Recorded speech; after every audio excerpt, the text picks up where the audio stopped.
Почитувани, во неделното интервју на Радио Слободна Европа гостува директорот на јавното претпријатие Национални шуми Здравко Трејанов. Господине Трејанов, се уште има пожари, меѓутоа слушаме дека јавното претпријатие е уништено и дека нема ресурси за гаснење на пожарите. Дали и колку во моментов учествувате во гаснење на пожарите?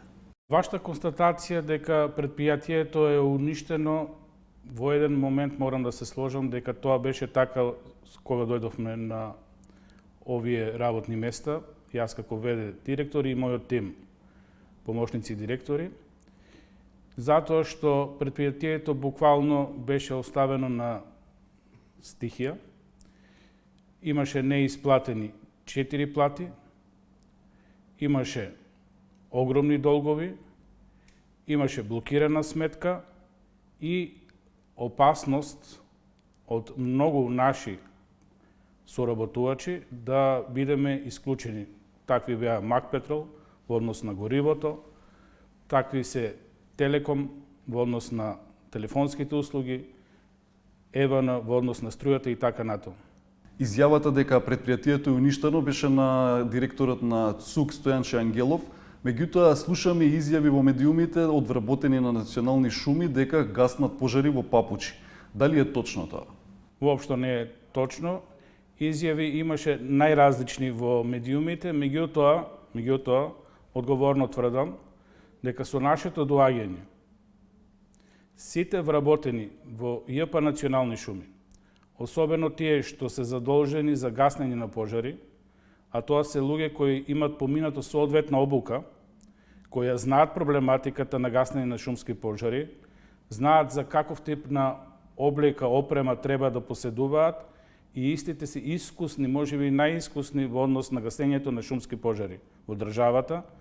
Уште од првиот ден, првите пожари, ревносно, без никаков изговор, сите ги прифатија работните задачи и учествуваа во гаснењето на пожарите. Со колку луѓе учествувате во гаснењето на пожарите? Бројката дневно се движи некаде од 80 до 140 вработени од нашето претпријатие, кои секојдневно учествуваат во гаснењето на пожарите. Некојаш тие бројки се многу поголеми, некојаш се помали, во зависност од ситуацијата, меѓутоа се трудиме колку што е можно да сето тоа се санира, затоа што сме свесни дека опожарената површина е голема загуба. Спомнавте дека претпријатието е во лоша состојба. Каква е финансиската состојба во моментов? Претпријатието е во очајна финансиска состојба, затоа што наследивме долг близу 10 милиона евра, познат долг, меѓутоа од моите информации тој долг можеби ќе биде и поголем, затоа што, верували или не, во дел од подружниците со кои раководам, воопшто не се прави книжење на целокупната финансиско работење и може да претпоставуваме дека ќе има и дополнителни скриени, ајде да кажеме, финансиски инпути кои ќе се на страна на загубата на претпријатието. Таквото недомакинско работење во суштина ни представуваше и проблем и во моментот. Овие денови добро е што ќе заврши ребалансот на буџетот. Владата на ВМРО-ДПМН и коалицијата имаше слух за потребите на нашето претпријатие, видоа дека сериозна е работата овде со финансиската дупка и дубиоза која наследивме и во прв момент ќе добиеме помош од буџетот на Република Македонија. Тоа се финансиски средства за исплата на заостанатите плати, со цел да можеме да ја деблокираме сметката на претпријатието и полесно да ги менаџираме сите останати обврски кон наши соработници, фирми со кои соработуваме и по-ажурно, по-редовно да ги извршуваме своите активности. Премиерот Христијан Мицкоски изјави дека во претпријатието недостасуваат околу 10 милиони евра, меѓутоа од друга страна податоците на Министерството за финансии покажуваат дека од почетокот на годината немате неплатени обврски. Како ја објаснувате оваа ситуација? Значи, во претпријатието едноставно пари кои требало да бидат исплатени за плата ги нема. Зашто сме доведени во ваква ситуација, тоа треба да одговорат властодавците од претходната власт. Тие дозволиле ситуација да јавно предпријатие, кое стопанисува со еден од најважните ресурси во државата, тоа е дрвото. И сите гледаме колку е важноста на дрвото, посебно во овие ситуации кога ги имаме тие огромен број на пожари и на сите ни е многу криво кога ја губиме шумата. Прашањето е зошто претходната власт, знаејќи го значењето на ова предпријатие, дозволило предпријатието да биде со блокирана сметка. Блокираната сметка во суштина предизвикала домино ефект. Неисплатени плати, неисплатени даноци, но и многу опасно немање на производство.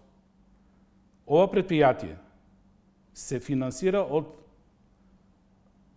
својата дејност и своите дејности. Доминантно тука е производството на сортименти од дрво. Во таква ситуација предпријатието блокирано е доведено во ситуација да на 6 месец, наместо да имаме 350.000 метри кубни производство, предпријатието има одвај 90.000 метри кубни производство. Значи, еден проблем е загубите, втор проблем е уништеното производство. Останати проблеми, кои се наталожени на претходните два, тотално деморализација на работниците, штрајкови и ситуација да буквално биде шумата оставена на милост и немилост. Во таква ситуација сосема се логички обвинувањата дека овде се работило недомакински.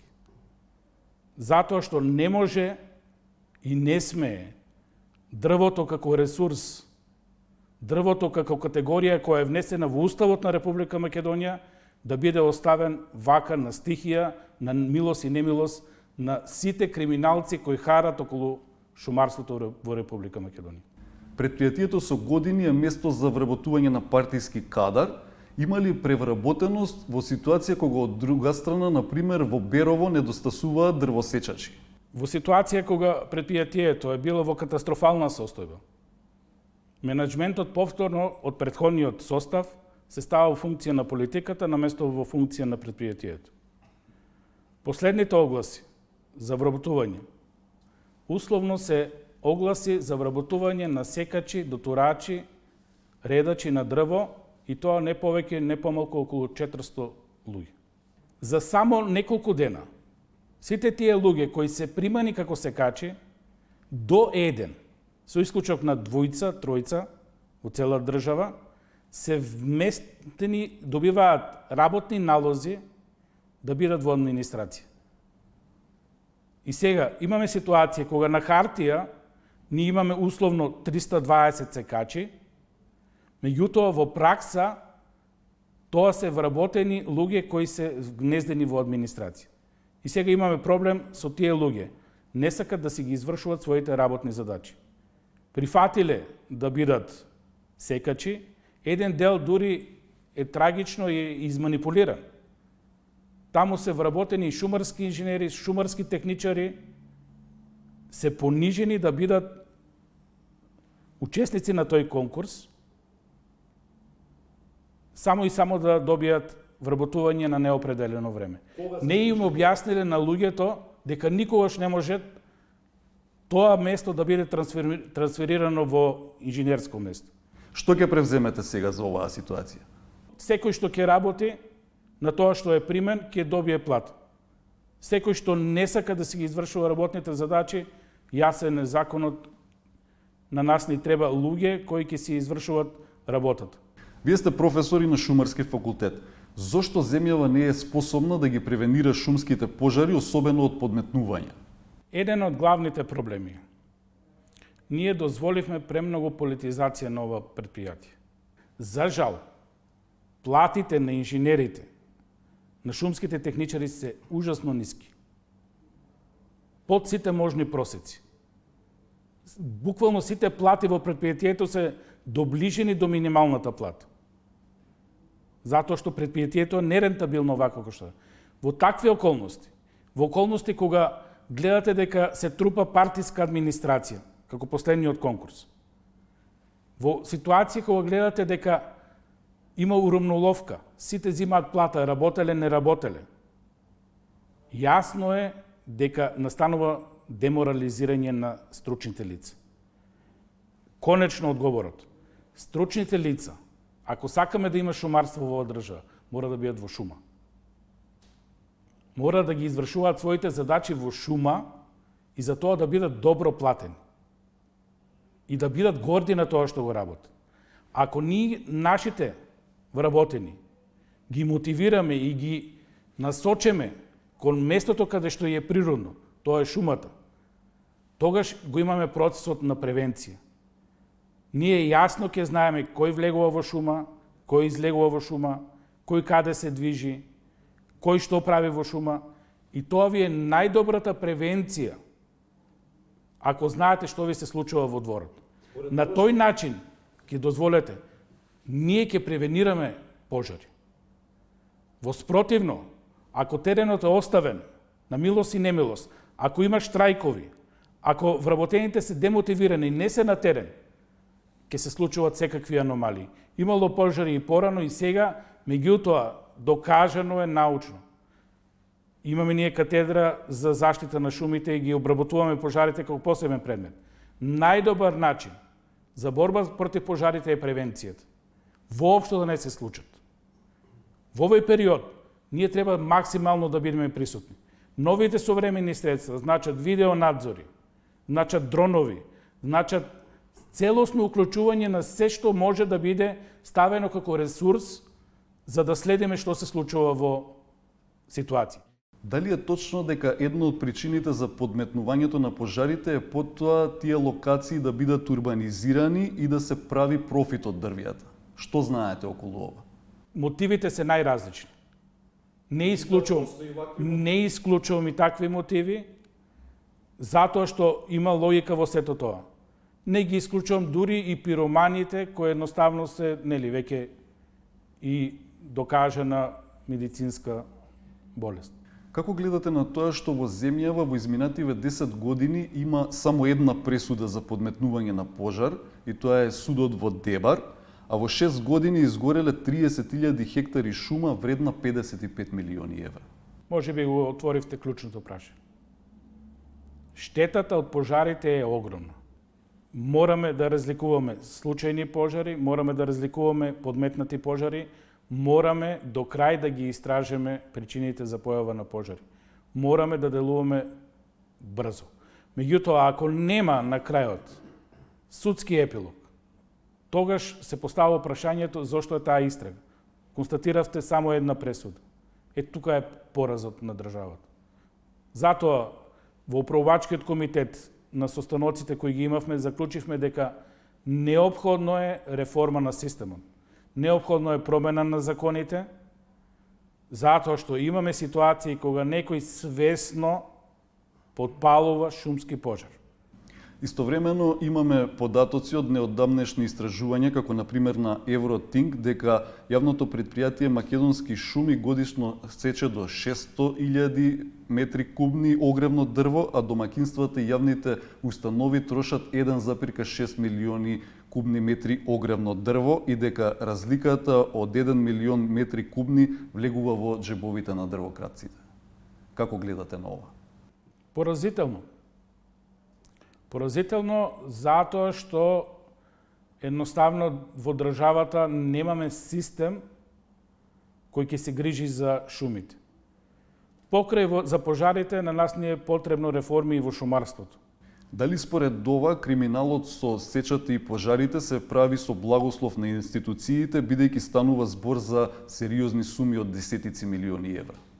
Генерално не можам да дадам оценка. Меѓутоа, тоа што го имаме како случаеви, каде што гледаме инволвирани од различни структури, па и од шумарството, и од ЈП Национални шуми, и од шумска полиција во некои од случаевите, и така натаму, јасно укажува на индиции дека не зборам како институции, меѓутоа поединци се ставаат во функција на соработка со овие криминални дејанија. И со сите тие мораме да расчистиме. Како ново раководство, јас како директор на ово предпријатие, јасно ставам на дознаење. Што било, ќе се истражи. Меѓутоа, во иднина нема да дозволам ниту едно криминално дејание и секој што ќе биде фатен во такво дејание, било кој да е, ќе биде санкциониран. Нема повеќе можност и нема повеќе толеранција за криминалот кој го уништи шумарството, кој го демотивира шумарскиот инженер, кој гледа што се случува во шумарството. Резултатот на сето тоа е уништена стопанска гранка. Верувале или не, сега ќе зборувам ко професор. Во трета година имав 3 студента по одсекот шумарство. Тоа значи дека гранката во која работиме, сакаме да работиме, полека ја уништуваме. За 15 години ние ќе немаме шумарски инженери. 10 до 12 мои колеги одат во пензија секоја година.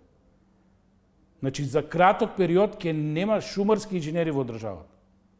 Затоа што луѓето, младите луѓе, пред се, не гледат перспектива во шумарството. Господине Трајанов, ви благодарам за интервјуто. Ви благодарам и на вас. Почитувани, го следевте неделното интервју на Радио Слободна Европа. До гледање.